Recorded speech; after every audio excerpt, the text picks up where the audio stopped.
Hello guys, हमारे YouTube channel yes can में आपका स्वागत है। गाइज, दुनिया में बहुत से लोग ऐसे हैं जिन्हें उनके जीवन में दैवीय सहायता मिलती है, किसी को ज्यादा तो किसी को कम।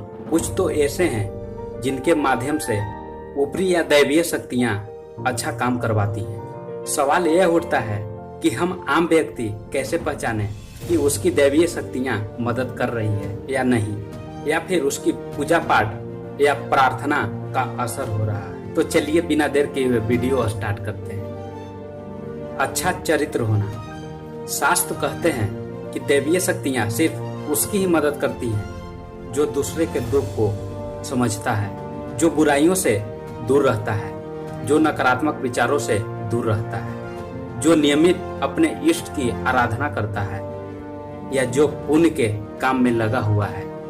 यदि आप समझते हैं कि मैं ऐसा ही हूँ, तो निश्चित ही दैवीय शक्तियाँ आपकी मदद कर रही हैं। आपको बस थोड़ा सा इस बात पर ध्यान देने की जरूरत है कि आप अच्छे मार्ग पर हैं और आपको ऊपरी शक्तियाँ देख रही हैं। ब्रह्मा मुहूर्त। विद्वान लोग कहते हैं कि यदि आपकी आंखें प्रतिदिन ब्रह्मा मुहूर्त अर्थात रात्रि 3 से 5 बजे के बीच अचानक ही आपकी नींद खुल जाती है, तो आप समझ जाएं कि दैवीय शक्तियां आपके साथ है, क्योंकि यही वह समय होता है जबकि देवता लोग जागृत रहते हैं। यदि आप अपने बचपन से लेकर जवानी तक इस समय के बीच उठते हैं या उठ रहे हैं, तो समझ जाएं कि दैवीय शक्तियां आपके माध्यम से कुछ करवाना चाहती है, या फिर आपको एक अच्छी आत्मा समझकर यह संकेत दे रही है कि अब उठ जाओ, यह जीवन सोने के लिए नहीं है, आपको दुनिया में बहुत कुछ करना है। यह भी कहा जाता है कि सत्व गुण प्रधान लोग इस काल में स्वतः ही उठ जाते हैं। आयुर्वेद के अनुसार इस समय बहने वाली वायु को अमृत तुल्य कहा जाता है। यह अमृत वेला होती है।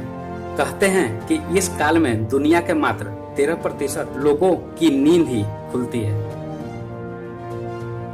सपने में देव दर्शन। यदि आपको बारंबार मंदिर या किसी देव स्थान के ही सपने आते रहते हैं, सपने में आप आसमान में ही उड़ते रहते हैं, या सपने में आप देवी देवताओं से वार्तालाप करते रहते हैं, तो आप समझ जाइए कि दैवीय शक्तियां आप पर मेहरबान हैं। पूर्वाभास। यदि आपको आने वाली घटनाओं का पहले से ही ज्ञान हो जाता है या आपको पूर्वाभास हो जाता है, तो आप समझ जाइए कि दैवीय शक्तियों की आप पे कृपा है। पारिवारिक प्रेम। आपकी पत्नी, बेटी, बेटा और आपके सभी परिजन आपकी आज्ञा का पालन कर रहे हैं। वे सभी आपसे प्यार करते हैं और आप सभी भी उनसे प्यार कर रहे हैं, तो समझ जाइए कि दैवीय शक्तियां आपसे प्रसन्न हैं।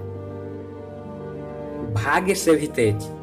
जीवन में आपको अचानक से लाभ प्राप्त हो जाए, आपके किसी भी कार्य में किसी भी प्रकार की आपको बाधा उत्पन्न नहीं होती है और सभी कुछ आपको बहुत ही आसानी से मिल जाता है, तो आप समझ जाइए कि दैवीय शक्तियां आपकी मदद कर रही हैं।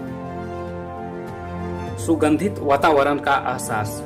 यदि कभी कभी आपको यह महसूस होता है कि मेरे आसपास कोई है, या आपको बिना किसी कारण ही अपने आसपास सुगंध का एहसास हो, तो समझ जाइए कि अलौकिक शक्तियां आपके आसपास आपकी मदद के लिए हैं।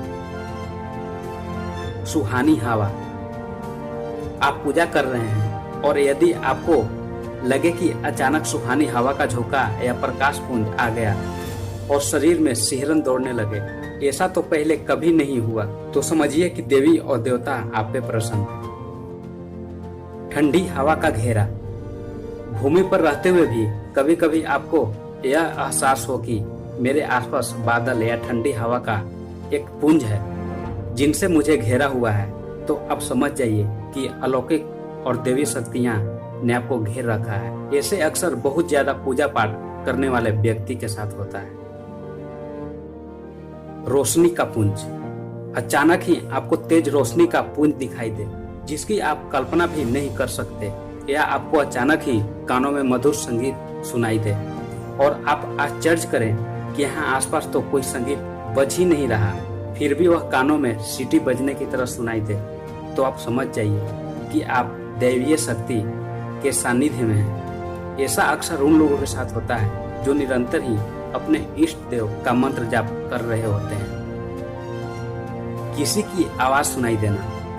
आप रात्रि में गहरी नींद में सो रहे हैं और आपको लगता है कि किसी ने मुझे आवाज दी और आप अचानक ही उठ जाते हैं, लेकिन फिर आपको आभास होता है कि यहाँ तो कोई है ही नहीं, लेकिन आवाज तो स्पष्ट थी। ऐसा आपके साथ कई बार हो जाता है तो आप समझ जाइए कि आप पर किसी अलौकिक शक्ति की मेहरबानी है। ऐसे में आप हनुमान जी और गणेश जी का ध्यान करें। उम्मीद करता हूँ यह वीडियो आपको पसंद आया हो। कमेंट करके जरूर बताइएगा और ऐसे ही वीडियो को देखने के लिए हमारे चैनल को सब्सक्राइब कर लीजिए और बेल आइकन को भी प्रेस कर लीजिए ताकि आने वाले नए वीडियो का नोटिफिकेशन आपको मिल जाए। जल्द ही मिलते हैं एक नए थॉट, एक नए स्टोरी के साथ। हमेशा पॉजिटिव रहिए, खुश रहिए और मुस्कुराते रहिए। Bye, take care and stay healthy.